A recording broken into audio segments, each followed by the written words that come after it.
It's important that disabled people's voices are not silenced and heard at every platform and every forum. And I have to say to one delegate, we are not voiceless. We are speaking out in anger. And to all disabled delegates and activists, now is the time to raise your voices in anger about what we're experiencing under a Tory government.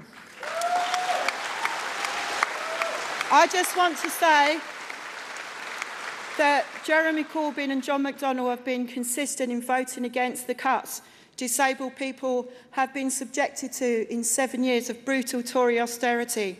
We have borne the brunt of the cuts 9 times more than any other group, and if you are with high support needs, an ex-independent living fund user, 19 times more than any other group.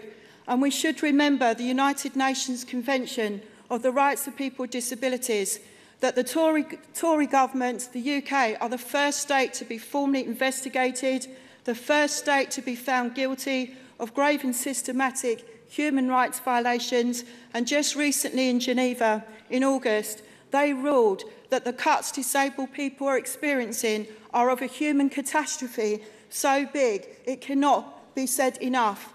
I say to you, to all the families who've lost loved ones due to these cuts, their stories need to be heard.